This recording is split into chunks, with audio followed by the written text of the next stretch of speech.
நாம இப்ப இந்த வீடியோல எதை பத்தி பார்க்க போறோம் அப்படின்னா, நம்முடைய சேவன் ஐஏஎஸ் அகாடமி சார்பா ஜனநாயகம் அப்படின்ற டெஸ்ட் பேட்ச் வந்து பாலிட்டிக்கு நம்ம ஃப்ரீயா கொடுத்துட்டு இருக்கோம். அதுல இதுவரை 12 டெஸ்ட் அப்படின்றது முடிஞ்சிருக்கு. இப்போ 13வது டெஸ்ட் நீங்க எழுதிருப்பீங்க. அதுக்கான ஆன்சர் கீ தான் பார்க்க போறோம். இதுல உங்களுடைய ஆன்சர் கீழ நீங்க எவ்வளவு வந்து டோட்டலா எடுத்திருக்கீங்க அப்படின்றத இந்த வீடியோக்கு கீழே இருக்கக்கூடிய டிஸ்கிரிப்ஷன்ல குறிப்பா கூகுள் ஃபார்ம்ல வந்து உங்களுடைய நேம் நீங்க எவ்வளவு ஸ்கோர் பண்ணிருக்கீங்க அப்படின்றத பதிவு செய்யுங்க. அப்பதான் நம்ம என்ன பண்ண முடியும், ஓவரால் ரேங்க் அப்படின்றத போட முடியும். டெஸ்ட் நம்பர் 13க்கான ஆன்சர் கீ பார்க்கலாம். மொத்தம் வந்து பாத்தீங்க அப்படின்னா 30 வினாக்கள். குறிப்பா பொது வாழ்வில் ஊழல் தடுப்பு நடவடிக்கைகள், தகவல் அறியும் உரிமை சட்டம், இந்த டாபிக்ல இருந்தா நம்ம 30 கொஸ்டின் பார்க்க போறோம். ஃபர்ஸ்ட் கொஸ்டின் பாருங்க. ஊழல் தடுப்பு சட்ட திருத்தம் 2018 குறித்து பின்வரும் கூற்றுகளை கவனி அப்படின்னு சொல்லிட்டு கேட்கிறாங்க. ஓகேவா, இந்த கூற்றுல சரியானது எது? இதான் கொஸ்டின் நமக்கு. பாருங்க, லஞ்சம் வாங்குவது போல லஞ்சம் கொடுப்பதும் ஒரு தனி குற்றமாக அறிவிக்கப்பட்டுள்ளது. ஆமாங்க, இதுக்கு முன்னாடி நமக்கு வந்து பாத்தீங்க அப்படின்னா இந்த ஊழல் தடுப்பு சட்டம் 1988 அந்த சட்டங்கள்ல வந்து நமக்கு லஞ்சம் வாங்குவது மட்டும்தான் குற்றமா இருந்துச்சு. பட் இதுல வந்து பாத்தீங்கன்னா லஞ்சம் வாங்குவதும் குற்றம், லஞ்சம் கொடுப்பதும் குற்றமாக அறிவிக்கப்பட்டிருக்கு. அடுத்து பாருங்க, ஒரு அரசு ஊழியர் மீது விசாரணை தொடங்க அவர் பணியில் இருந்தாலும் அல்லது ஓய்வு பெற்றிருந்தாலும் முன் அனுமதி கட்டாயமாக்கப்பட்டுள்ளது. நல்லா புரிஞ்சுக்கோங்க, ஒரு அரசு ஊழியர் வந்து அவர் மேல விசாரணை நம்ம மேற்கொள்றோம், ஊழல் விசாரணை அப்படின்னும் போது அதுக்கு அவர் பணியில் இருந்தாலும் அல்லது ஓய்வு பெற்றிருந்தாலும் அனுமதி பெறுவது வந்து கட்டாயமாக்கியிருக்காங்க. அப்ப ஆன்சர் பாருங்க, எது சரி அப்படின்னு கேட்கிறாங்க. 1, 2 ரெண்டுமே வந்து பாத்தீங்கன்னா சரி, சி ஆன்சர். கொஸ்டின் நம்பர் 1க்கு வந்து சி ஆன்சர். கொஸ்டின் நம்பர் 2 பாருங்க.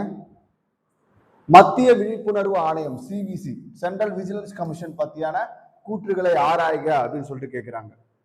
பாருங்க, இது ஒரு தன்னாட்சி பெற்ற அரசியல் அமைப்பாகும். ஓகேவா, இது வந்து ஒரு தன்னாட்சி பெற்ற அரசியல் அமைப்பு கிடையாது, சட்டப்பூர்வ அமைப்பு. ஓகேவா, சிவிசி வந்து பாத்தீங்கன்னா சட்டப்பூர்வ அமைப்பு. இது தனது வருடாந்திர அறிக்கையை நேரடியாக நாடாளுமன்றத்தில் தாக்கல் செய்யும். இது நேரடியாக நாடாளுமன்றத்தில் தாக்கல் செய்யாது. யாருக்கிட்ட தாக்கல் செய்யும் அப்படின்னா குடியரசுத் தலைவர்கிட்ட தன்னுடைய ரிப்போர்ட்டை கொடுக்கும். அப்ப இங்க என்ன கேட்கிறாங்க, மேற்கண்ட கூற்றில் தவறானது எதுன்னு கேட்கிறாங்க. பாருங்க, ரெண்டுமே தவறு. அப்ப சி வந்து பாத்தீங்கன்னா ஆன்சர். அடுத்த கொஸ்டின் பார்க்குமா. லோக்பால் அதிகாரம் குறித்த பின்வரும் கூற்றுகளில் எது சரியானது? பாருங்க, வெளிநாடுகளில் இருந்து 10 லட்சத்திற்கு மேல் நிதி பெறும் அனைத்து அரசு சாரா என்ஜிஓ நிறுவனங்களும் லோக்பால் வரம்புக்குள்ள வரும். ஓகே, இது எதுக்காக இந்த லோக்பால் வரம்புக்குள்ள என்ஜிஓ அமைப்புகள் வந்து ஒரு 10 லட்சத்துக்கு மேல வாங்குறாங்க அப்படின்னா அந்த என்ஜிஓ அமைப்புகள் என்ன பண்ணும், அரசு வந்து கண்காணிக்கும் அப்படின்னு சொல்றாங்கன்னா, இந்த என்ஜிஓக்கள் மூலம் நிறைய வந்து பாத்தீங்க அப்படின்னா நம்முடைய நாட்டுக்கு எதிராக சதி செய்யக்கூடிய வேலைகள்ல அந்த பணம் வந்து ஈடுபடுறதுனால அரசு இது எல்லாத்தையும் என்ன பண்றாங்க, முறைப்படுத்துறாங்க. அதனாலதான் வெளிநாடுகளில் இருந்து 10 லட்சத்திற்கு மேல் நிதி பெறும் அனைத்து அரசு சாரா நிறுவனங்களும் லோக்பால் வரம்புக்குள்ள வரும். அடுத்து பாருங்க, லோக்பால் அமைப்பிற்கு ஒரு சிவில் நீதிமன்றத்திற்குரிய அதிகாரம் வழங்கப்பட்டது. ஓகேவா, அப்போ இது வந்து பாத்தீங்கன்னா உரிமையல் நீதிமன்றத்துக்கு என்னென்ன அதிகாரம் இருக்கு, அந்த அதிகாரம் எல்லாமே இதுக்கு வந்து கொடுக்கப்பட்டிருக்கு. அப்ப அவங்க என்ன கேட்கிறாங்க, சரியானது எதுன்னு கேட்கிறாங்க. அப்ப பாருங்க, சி 1, 2 ரெண்டு ஸ்டேட்மெண்ட்டுமே சரி. அடுத்து பாருங்க, கொஸ்டின் நம்பர் 4. தகவல் அறியும் உரிமை சட்டம் 2005 பிரிவு 8(1) தொடர்பான கூற்றுகள். இதுல பாருங்க, நாட்டின் பாதுகாப்பு மற்றும் ஒருமைப்பாட்டிற்கு ஊறு விளைவிக்கும் தகவல்களை வழங்க தடை விதிக்கலாம். ஓகேவா, இந்த இன்ஃபர்மேஷன் வந்து நேஷனல் செக்யூரிட்டி இருக்கு இல்லையா, அந்த நேஷனல் செக்யூரிட்டிக்கு எதிராக இருக்கக்கூடாது. அப்ப நாட்டின் பாதுகாப்பு மற்றும் ஒருமைப்பாட்டிற்கு ஊறு விளைவிக்கும் தகவல்களை வழங்குறதுக்கு என்ன பண்ணலாம், அந்த நிறுவனம் மறுக்கலாம். நமக்கு தெரியும், தகவல் அறியும் உரிமை சட்டம் ஆர்டிஐ வந்து பாத்தீங்கன்னா 2005 படி எல்லா பொது அலுவலகங்களிலும் பொது தகவல் அதிகாரி இருப்பாரு. அதுல தேசிய முக்கியத்துவம் வாய்ந்த சில தகவல்களை கொடுக்க மாட்டாங்க. குறிப்பா வந்து பாத்தீங்கன்னா இப்ப ரா போன்ற அமைப்புகள்லாம் இருக்கியா, ரிசர்ச் அண்ட் அனாலிசிஸ் விங் இருக்கு இல்லையா, இப்ப இவங்க கிட்ட இருந்தெல்லாம் நம்ம என்ன பண்ண முடியாது, தகவல் வாங்க முடியாது. அதுலயும் சில கட்டுப்பாடுகள் இருக்கு. யார் யார்கிட்ட இருந்து தகவல், அதாவது இந்த ஆர்டிஐ சட்டத்துக்குள்ள எதெல்லாம் வரம்புக்குள்ள வரும் அங்க இருந்து மட்டும்தான் நம்மளால என்ன பண்ண முடியும், தகவலை வாங்க முடியும். அப்ப இது கரெக்ட் ஸ்டேட்மெண்ட். அடுத்து, நாடாளுமன்றம் அல்லது மாநில சட்டமன்றத்தின் உரிமைகளை மீறும் தகவல்களை வழங்க விலக்கு அளிக்கப்பட்டுள்ளது. ஓகேவா? அப்ப நாடாளுமன்றம் சட்டமன்றம் தொடர்பான முக்கிய தகவல்களை வழங்குறதுல இருந்து என்ன பண்ணிருக்காங்க, விலக்கு கொடுத்திருக்காங்க. அப்ப சரியானதை தேர்ந்தெடு. அப்ப ஸ்டேட்மெண்ட் ரெண்டுமே சரி. சி வந்து பாத்தீங்க அப்படின்னா 1, 2. அடுத்து பாருங்க, கொஸ்டின் நம்பர் 5. சிபிஐ தொடர்பான பின்வரும் கூற்றுகளை கருத்தில் கொள்க. மாநில அரசின் ஒப்புதல் இன்றி அந்த மாநிலத்திற்குள் சிபிஐ நேரடியாக விசாரணை நடத்த முடியாது. இந்த ஸ்டேட்மெண்ட் கரெக்ட் தான். ஏன்னா மாநில அரசினுடைய ஒப்புதல் சிபிஐ வந்து உள்ள ஒர்க் பண்ணும்போது தேவை. அப்ப நேரடியாக விசாரணை நடத்த முடியாது. அப்ப அந்த ஸ்டேட்மெண்ட் கரெக்ட். சிபிஐ இயக்குனர் டெல்லி சிறப்பு காவல்படை சட்டத்தின் கீழ் நியமிக்கப்படுகிறார். இந்த சிபிஐ உருவாக்கப்பட்டது டெல்லி சிறப்பு காவல்படை சட்டத்தின் அடிப்படையில தான் உருவாக்கப்பட்டிருக்கும். அப்ப இந்த 2 ஸ்டேட்மெண்ட்டுமே வந்து கரெக்ட். சரியானது எதுன்னு கேட்கிறாங்க, சி 1 மற்றும் 2. அடுத்து பாருங்க, கொஸ்டின் நம்பர் 6. இரண்டாவது நிர்வாக சீர்திருத்த ஆணையம் பரிந்துரைத்த முக்கிய பரிந்துரை என்னன்னு கேட்கிறாங்க. பாருங்க, ஊழல் வழக்குகளை விசாரிக்க சிறப்பு நீதிமன்றங்களை பரிந்துரைத்தல்.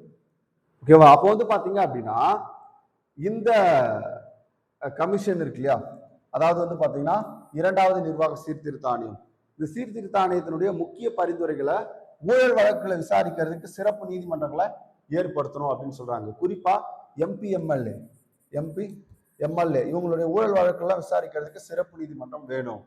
அடுத்து, அரசு ஊழியர்களின் சொத்து விவரங்களை ஆண்டுதோறும் பகிரங்கமாக வெளியிட பரிந்துரைத்தது. அப்ப அரசு ஊழியர்கள் அவங்க என்ன பண்ணணும், ஒவ்வொரு ஆண்டும் தன்னுடைய சொத்து மதிப்பை வெளியிடணும் அப்படின்ற ஒரு 2 முக்கிய பரிந்துரையை அவங்க கொடுத்திருப்பாங்க. இந்த 2 பரிந்துரையுமே கரெக்ட். சரியானது எதுன்னு பாத்தீங்கன்னா சி 1 மற்றும் 2. அடுத்து பாருங்க, கொஸ்டின் நம்பர் 7. ஊழல் வெளிக்கொணர்வோர் பாதுகாப்பு சட்டம் 2014 கொண்டு வந்தாங்க. இது தொடர்பான கூற்று எதுன்னு கேட்கிறாங்க. இந்த சட்டம் பொது ஊழியர்கள் மற்றும் தனிநபர்கள் என இரு தரப்பினருக்கும் பாதுகாப்பு அளிக்கிறது. பொது ஊழியர்கள், தனிநபர்கள் என இரு தரப்பினருக்கும் பாதுகாப்பு அளிக்கிறது. ஓகே, இந்த ஸ்டேட்மெண்ட் வந்து பாத்தீங்கன்னா கரெக்ட். ஏன்னா இது வந்து பொது ஊழியரும் சரி, தனிநபரும் சரி. பொது ஊழியர் அப்படின்னா அரசாங்க சம்பளம் வாங்கக்கூடியவங்க. அடுத்தது, பொய்யான அல்லது ஆதாரமற்ற புகாரை அளிப்பவர்களுக்கு தண்டனை வழங்க இச்சட்டத்தில் இடமில்லை. இதுக்கு முன்னாடி கிடையாது. இப்போ வந்து பாத்தீங்கன்னா 2 ஆண்டுகள் தண்டனை உண்டு. 2 ஆண்டுகள் பொய்யான தகவல் கொடுத்தனா உனக்கு 2 ஆண்டுகள் தண்டனை கொடுக்கலாம். அப்போ இந்த ஸ்டேட்மெண்ட் 2 வந்து பாத்தீங்கன்னா தப்பா இருக்கு. ஸ்டேட்மெண்ட் 1 கரெக்ட், 2 தப்பா இருக்கு. அப்ப என்ன கேட்கிறாங்க, எது தவறானது அப்படின்னு கேட்கிறாங்க. 2 மட்டும் தவறானது. அடுத்து பாருங்க, கொஸ்டின் நம்பர் 8. லோக் ஆயுக்தா குறித்த பின்வரும் கூற்றில் எது சரியானது? ஓகே, அனைத்து மாநிலங்களிலும் லோக் ஆயுக்தாவின் அமைப்பு மற்றும் அதிகாரங்கள் ஒரே சீராக உள்ளன. அப்ப பாருங்க, இந்த ஸ்டேட்மெண்ட் வந்து தப்பு. ஏன் அப்படின்னா லோக் ஆயுக்தாவை பொறுத்த வரைக்கும் மாநிலத்திற்கு மாநிலம் அந்த அமைப்பு வந்து வேறுபடும். அதோடைய பணி ஒன்னதான் இருக்கும். அந்த அமைப்புல எவ்வளவு உறுப்பினர்கள், ஒரு தலைவர் இவ்வளவு உறுப்பினர் இருக்கணும் அப்படின்னு சொல்றோம் இல்லையா. அப்ப இந்த மாதிரி அமைப்புல வந்து பாத்தீங்கன்னா வேறுபடும். அடுத்து பாருங்க, தமிழகத்தில் லோக் ஆயுக்தா தலைவர் மற்றும் உறுப்பினர்களை தேர்ந்தெடுக்கும் குழுவில் முதலமைச்சர் இடம்பெறுவார். அப்ப இந்த ஸ்டேட்மெண்ட் வந்து கரெக்ட். அப்ப எது சரியானதுன்னு கேட்கிறாங்க. பி 2 மட்டும் சரியானது. அடுத்து பாருங்க, ஐக்கிய நாடுகள் சபையின் ஊழலுக்கு எதிரான மாநாடு தொடர்பான கூற்றுகள். பாருங்க, இந்தியா 2011 இந்த உடன்படிக்கையை ஏற்றுக்கொண்டது. ஓகே, 2011 இந்த உடன்படிக்கையை ஏற்றுக்கொண்டிருப்பாங்க. ஐக்கிய நாடுகள் சபையில் ஊழலுக்கு எதிரான மாநாடு தொடர்பான கூற்று, அந்த உடன்படிக்கை அதுல சில நிபந்தனைகள் கொடுக்கப்பட்டிருக்கும். அப்போ இது ரைட்டு. லஞ்சத்தின் மூலம் வெளிநாடுகளுக்கு கொண்டு செல்லப்பட்ட சொத்துக்களை மீண்டும் மீட்பது இதில் ஒரு முக்கிய அம்சமாகும். இதுவும் கரெக்ட். இப்போ சுவிட்சர்லாந்து போன்ற வெளிநாடுகள்ல என்ன பண்றாங்க, கருப்பணத்தை பதுக்கக்கூடிய வேலைகள்ல செய்யறாங்க. அப்ப இந்த ரெண்டு ஸ்டேட்மெண்ட்டுமே கரெக்ட். எது சரியானது? ஓகேவா? அப்போ 9க்கு வந்து பாத்தீங்கன்னா சி, 1 2. 9க்கு வந்து சி. அடுத்து பாருங்க 10வது क्वेश्चन.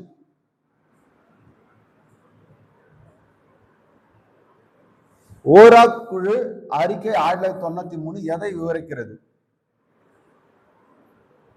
ஓகே, அரசு நிர்வாகத்தில் IAS மற்றும் IPS அதிகாரிகளின் பங்களிப்பு. இந்த ஸ்டேட்மெண்ட் வந்து தப்பு. ஏன்னா ஓராக் குழுவுடைய அறிக்கையில அது சொல்லப்படல. அடுத்து பாருங்க, அரசியல்வாதிகள், குற்றவாளிகள் மற்றும் அரசு அதிகாரிகளுக்கு இடையிலான ரகசிய கூட்டணி பத்தி அவங்க என்ன பண்ணிருப்பாங்க, சொல்லியிருப்பாங்க. அப்ப எது கேட்கிறாங்க, சரியானது எது? அவ பாருங்க 1 தப்பு, அப்ப 2 தான் சரியானது. அடுத்து பாருங்க 11வது क्वेश्चन.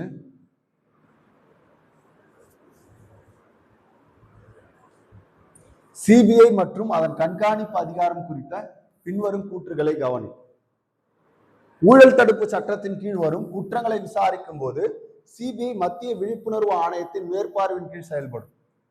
ஓகே, இந்த ஸ்டேட்மெண்ட் கரெக்ட். Statement 1 correct. 2 பாருங்க,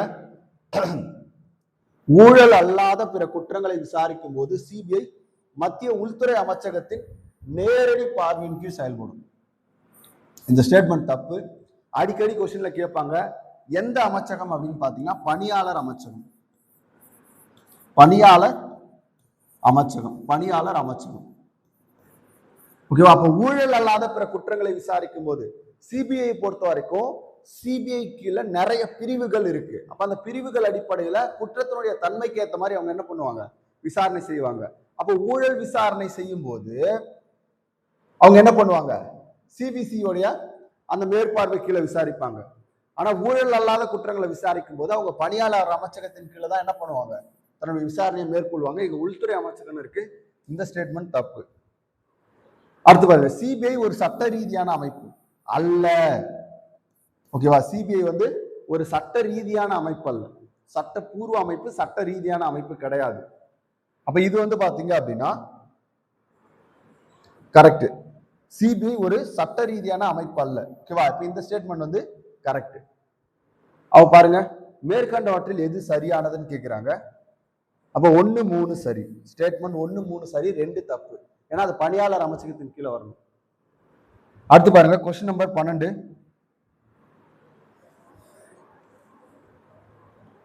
ஓகே, கூற்று பாருங்க. தகவல் அறியும் உரிமை சட்டத்தின் கீழ் ஒரு நபர் தகவல் கோரும் போது அதற்கான காரணத்தை தெரிவிக்க வேண்டிய அவசியம் இல்லை. ஆமா, என்ன காரணத்துக்காக இந்த தகவல் தேவைப்படுது அப்படின்ற காரணம் தேவையில்ல.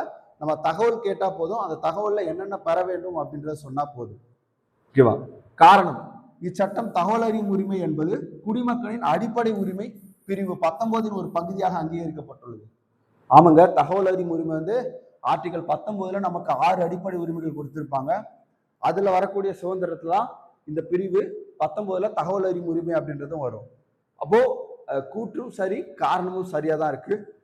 அப்ப கூற்று மற்றும் காரணம் இரண்டும் சரி. ஆர் என்பது ஏவிற்கான சரியான விளக்கம். அப்ப ஏ வந்து ஆன்சர். ஏ வந்து ஆன்சர். அடுத்து பாருங்க 13வது क्वेश्चन. பின்வருவனவற்றில் லோக்பால் தேர்வு குழு குறித்து எது தவறானது? இக்குழுவில் பிரதமர், மக்களவை சபாநாயகர், எதிர்கட்சி தலைவர் இடம் பெறுவார். ஓகே, இது கரெக்ட். எது தவறானது தான் கேட்கிறாங்க. அடுத்து பாருங்க, உச்ச நீதிமன்றத்தின் தலைமை நீதிபதி அல்லது அவரால் பரிந்துரைக்கப்பட்ட நீதிபதி இதுல உறுப்பினர் இருப்பாங்க. அதுவும் கரெக்ட். குடியரசுத் தலைவரால் பரிந்துரைக்கப்படும் ஒரு சிறந்த சட்ட நிபுணர் இதில் இடம் பெறுவார். இதுவும் கரெக்ட். எதிர்கட்சி தலைவர் பதவி காலியாக இருந்தால் அந்த இடத்தை நிரப்ப சட்டத்தில் இடமில்லை. பாருங்க, எதிர்கட்சி தலைவர் பதவி காலியா இருந்துச்சு அப்படின்னா அடுத்து பாராளுமன்றத்துல பெரிய கட்சி எது? இப்ப வந்து பாத்தீங்கன்னா ஆளுங்கட்சி இருக்கும், அடுத்து எதிர்கட்சி இருக்கும். இப்ப எதிர்கட்சி தலைவர் இல்லை அப்படின்னா இதுல குறிப்பா அந்த பாராளுமன்றத்துல அடுத்து பெரும்பான்மையா இருக்கக்கூடிய எதிர்கட்சி எது? அப்ப அதுல இருக்கக்கூடிய ஒரு லீடர் என்ன பண்ணுவாங்கன்னா இதுல போடுவாங்க. அப்ப இங்க வந்து இடம் இல்லை அப்படின்னு இருக்கு இல்லையா? இடம் இருக்கு. ஓகேவா? அடுத்து எது பெரிய கட்சியோ அதுல இருந்து என்ன பண்ணுவாங்க, லீடரை கொண்டு வந்து போடுவாங்க. அப்ப டி வந்து பாத்தீங்க அப்படின்னா இங்க தவறானதா இருக்கு. அடுத்த கொஸ்டின் நம்பர் 14 பார்ப்போம். தகவல் அறியும் உரிமை சட்டம் இந்தியாவில் எந்த ஆண்டு நடைமுறைக்கு வந்தது? 2005 நடைமுறைக்கு வந்திருக்கும் ஆர்டி. அடுத்து பாருங்க 15வது கொஸ்டின்.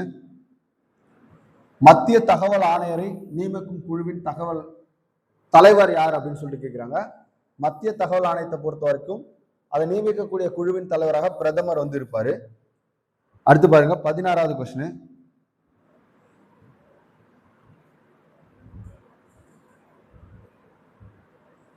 ஆர்டிஐ சட்டத்தின் கீழ் ஒரு விண்ணப்பதாரருக்கு எத்தனை நாட்களுக்குள் தகவல் வழங்கப்பட வேண்டும்? இது எல்லாருக்கும் பேசிக்கா தெரிஞ்சதுதான், 30 நாட்கள். அடுத்து பாருங்க 17வது கொஸ்டின். மத்திய தகவல் ஆணையத்தில் அதிகபட்சமாக எத்தனை தகவல் ஆணையர்கள் இருக்கலாம்? அதிகபட்சமா 10 பேர். அதிகபட்சமா எவ்வளவு இருக்கலாம்? 10 பேர் இருக்கலாம். அடுத்து பாருங்க மாநில தகவல் ஆணையரை நியமிப்பவர் யார் அப்படின்னு கேட்கிறாங்க. மாநில தகவல் ஆணையரை நியமிப்பவர் ஆளுநர். B answer. ஆளுநர் தான் மாநில தகவல் ஆணையரை நியமிப்பாரு. அடுத்து பாருங்க 19. ஒரு நபரின் உயிர் அல்லது சுதந்திரம் தொடர்பான தகவல் என்றால் எத்தனை நேரத்திற்குள் வழங்கப்பட வேண்டும்? 48 மணி நேரத்துல வழங்கணுங்க. 48 மணி நேரத்துல வழங்கணும். ஒரு நபரின் உயிர் அல்லது சுதந்திரம் தொடர்பான தகவல் என்றால் எத்தனை நேரத்திற்குள்ள வழங்கப்பட வேண்டும் அப்படின்னா 48 மணி நேரம். ஆர்டிஐல சொல்லப்பட்ட விஷயம். அடுத்து பாருங்க கொஸ்டின் நம்பர் 20. 2019 திருத்த சட்டத்தின்படி தகவல் ஆணையரின் பதவி காலத்தை நிர்ணயிப்பது எது? மத்திய அரசு வந்து நிர்ணயிக்கும். மத்திய அரசு வந்து தகவல் ஆணையர்களுடைய பதவி காலத்தை நிர்ணயிக்கக்கூடிய அமைப்பா இருக்கும். அடுத்து 21 பாருங்க.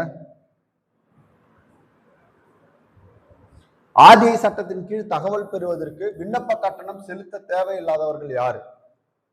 ஓகேவா? Below போவர்ட்டி line persons. ஓகேவா? குறிப்பா யார் அப்படின்னு பாத்தீங்கன்னா வறுமை கோட்டிற்கு கீழ் உள்ளவர்கள். வறுமை கோட்டிற்கு கீழ் உள்ளவர்கள் என்ன பண்ணலாம்? ஆர்டிஐ சட்டத்தின் கீழ் தகவல் பெறுவதற்கான விண்ணப்ப கட்டணத்தை செலுத்த தேவையில்லை. அவங்களுக்கு வந்து விதிவிலக்கு இருக்கு ஆர்டிஐ சட்டத்துல. அடுத்து பாருங்க 22. பாதுகாப்பு மற்றும் உளவுத்துறை அமைப்புகளுக்கு தகவல் அளிப்பதில் இருந்து விலக்கு அளிக்கப்படும் பிரிவு என்ன? இது வந்து ஆர்டிஐ சட்டம் இருக்கு இல்லையா, அதுல இருக்கக்கூடிய பிரிவு. ஏன் இந்த பிரிவு நான் இந்த கொஸ்டின்ல இருக்கு அப்படின்னா இது ரொம்ப முக்கியமானது. பிரிவு 24 செக்ஷன் 24 ரொம்ப முக்கியமானது. ஏன்னா இந்த செக்ஷன் 24 அடிப்படையில தான் உங்களுக்கு பாதுகாப்பு மற்றும் உளவுத்துறை அமைப்புகளுக்கு, அதான் நான் சொன்னேன் இல்லையா, ரா என்ஐ, ஓகேவா, இந்த மாதிரி அமைப்புலாம் இருக்கு இல்லையா, சிபிஐ, இப்ப இவங்களுடைய தகவலாம் நம்ம கோர முடியாது. ஏன்னா அதுக்கு ஆர்டிஐ சட்டத்துல இருந்து வரம்பு, அதாவது விலக்கு அளிக்கப்பட்டிருக்கு. அப்ப அது எதன் அடிப்படையில் அப்படின்னா செக்ஷன் 24 அடிப்படையில். ரொம்ப முக்கியமான ஒரு செக்ஷன். அடுத்து பாருங்க 23. முதல் மேல்முறையீட்டை தகவல் வழங்காத எத்தனை நாட்களுக்குள் செய்ய வேண்டும்? ஓகேவா? 30 நாட்களுக்குள். B answer. 24 பாருங்க.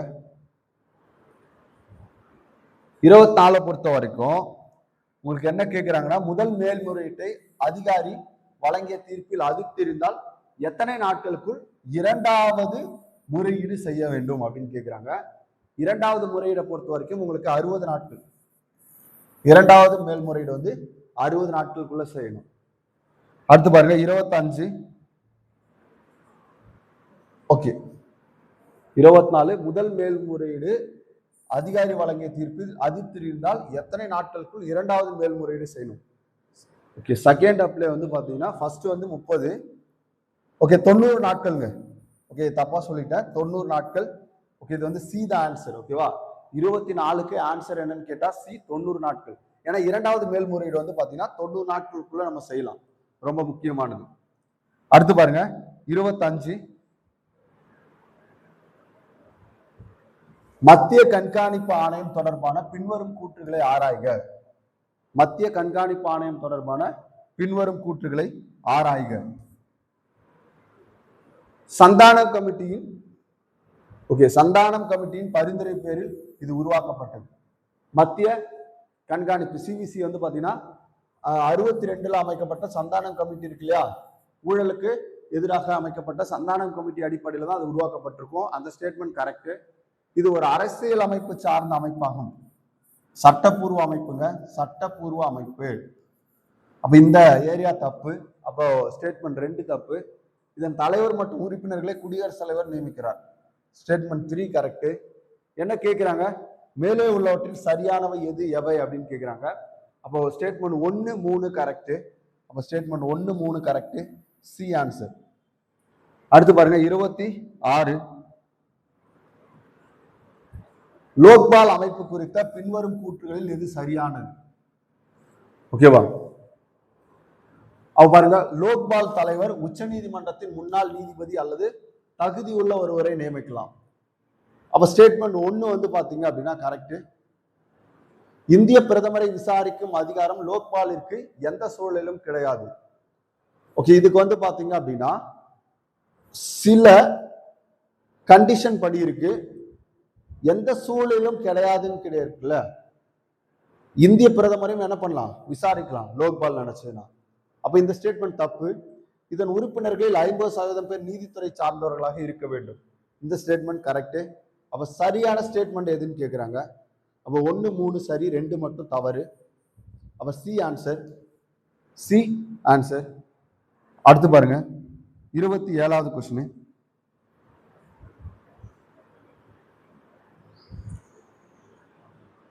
ஓகே, ஊழல் திருத்த சட்டம் 2018 படி பின்வரும் கூற்றுகளை கவனி. லஞ்சம் கொடுப்பதையும் இந்த திருத்தம் குற்றமாக அறிவித்துள்ளது. முன்னாடியே பார்த்திருப்போம். ஏன்னா லஞ்சம் வாங்குறது மட்டும் குற்றம் கிடையாது, லஞ்சம் கொடுப்பதும் குற்றம். அப்ப அது கரெக்ட். அரசு ஊழியர்கள் மீது விசாரணை நடத்த முன்கூட்டியே அனுமதி பெறுவது கட்டாயமாக்கப்பட்டுள்ளது. அப்ப இந்த ஸ்டேட்மெண்ட்டும் வந்துதான் கரெக்ட். ஊழல் தொடர்பான விசாரணை காலக்கெடு 2 ஆண்டுகளுக்குள் முடிக்கப்பட வேண்டும். இந்த ஸ்டேட்மெண்ட்டும் கரெக்ட். ஏன்னா ஊழல் தடுப்பு திருத்த சட்டம் 2018 சொல்லப்பட்ட 3 முக்கியமான விஷயமே நம்ம ஸ்டேட்மெண்ட்ல பார்த்திருக்கோம். அப்ப என்ன கேட்கிறாங்க, சரியானவை எதுன்னு கேட்கிறாங்க. 3 ஸ்டேட்மெண்ட்மே சரி. அப்ப 1, 2, 3 சரி. சி வந்து ஆன்சர்.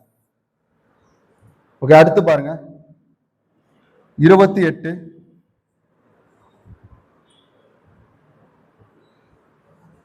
ஓகே, சிபிஐ மற்றும் சிவிசி தொடர்பான சமீபத்திய மாற்றங்கள் குறித்து ஆராய்க. என்னென்ன மாற்றங்கள் அப்படின்னு பார்ப்போம். சிபிஐ இயக்குனரின் பதவிக்காலம் தற்போது அதிகபட்சமாக 5 ஆண்டுகள் வரை நீட்டிக்கப்படலாம். ஏன்னா அது வந்து முன்மொழிஞ்சிருக்காங்க. அப்ப அந்த ஸ்டேட்மெண்ட் வந்து பாத்தீங்கன்னா கரெக்ட். லோக்பால் விசாரணையின் போது சிபிஐ அதிகாரிகளை மாற்றும் அதிகாரம் சிவிசிக்கு உண்டு. முன்னாடி சிவிசிக்கு இருக்காது, இப்ப சிவிசிக்கு உண்டு. அப்ப சி வந்து ஆன்சர். 1 மற்றும் 2. ஓகேவா? நல்லா கவனிச்சுக்கோங்க. இந்த கொஸ்டினை பொறுத்த வரைக்கும் சமீபத்திய மாற்றங்கள். ஓகே, 29.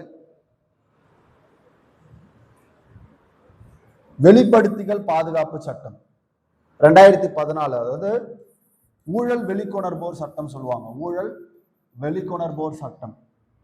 அப்ப இதுல வந்து பாத்தீங்க அப்படின்னா உங்களுக்கு கொஸ்டின் வந்து வெளிப்படுத்திகள் பாதுகாப்பு சட்டம் குறித்த கூற்றுகளை கவனி. அப்ப ஊழல் பற்றி தகவல் தருபவர்களின் அடையாளத்தை பாதுகாப்பதே இதன் முக்கிய நோக்கம். இந்த ஸ்டேட்மெண்ட் கரெக்ட். ஏன்னா ஊழல் வெளிக்கொணர்போர் ஆக்ட் வந்து 2014 இதைதான் சொல்லியிருப்பாங்க. அடுத்து பாருங்க, இந்த சட்டத்தின் கீழ் ராணுவ அமைப்புகளை பற்றி தகவல்களை வெளிப்படுத்தலாம். இந்த ஸ்டேட்மெண்ட் தப்பு.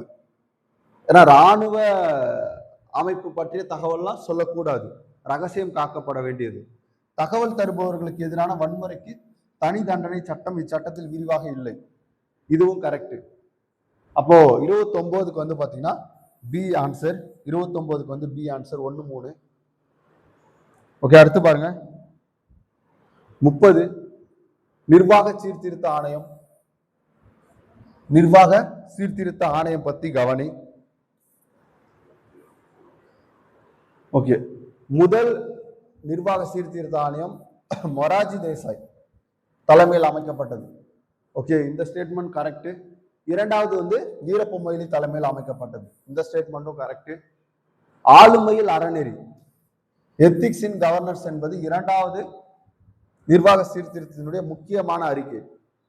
ஆளுமையில் அறநெறி அப்படின்றது ஓகே ரொம்ப முக்கியமானது. அப்ப ஃபர்ஸ்ட் வந்து பாத்தீங்கன்னா மொரார்ஜி தேசாய், இரண்டாவது வந்து பாத்தீங்கன்னா வீரப்ப மொய்லி, அதுக்கப்புறம் இரண்டாவது அந்த ஏஆர்சி இருக்கு இல்லையா, இந்த அமைப்பு என்ன சொல்லியிருக்காங்க அப்படின்னா ஆளுமையில் அறநெறி அப்படின்ற ஒரு முக்கியமான கருத்தை வச்சிருப்பாங்க. அப்ப அந்த ஸ்டேட்மெண்ட்டும் கரெக்ட். அப்ப சரியான விடையை தேர்ந்தெடு சி. சி 1 2 3. அப்போ 30 கொஸ்டினுக்கான ஆன்சர் வந்து நம்ம பார்த்துருக்கோம். ஓகே, இதுல கீயை பொறுத்த வரைக்கும் நீங்க இந்த கீ செக் பண்ணிட்டு இந்த வீடியோக்கு கீழே டிஸ்கிரிப்ஷன்ல கூகுள் ஃபார்ம் இருக்கும். உங்களுடைய பேரு, நீங்க எவ்வளவு மார்க் எடுத்திருக்கீங்கன்னு போடுங்க. அப்பதான் நம்ம ஓவரால் மார்க் என்ன பண்ண முடியும், கொடுக்க முடியும். நீங்க எந்த இடத்துல இருக்கீங்க, ஏன்னா தமிழ்நாடு முழுக்க இதுல வந்து என்ன பண்றாங்க, எழுதிட்டு இருக்காங்க. நீங்க எந்த இடத்துல இருக்கீங்க அப்படின்ற ஒரு இடம் வந்து உங்களுக்கு தெரியும். அதுக்கேற்ற மாதிரி நம்ம என்ன பண்ணலாம், போட்டி போட்டு படிக்கிறதுக்கான ஒரு ஆர்வம் வந்து உங்களுக்கு கிடைக்கும்.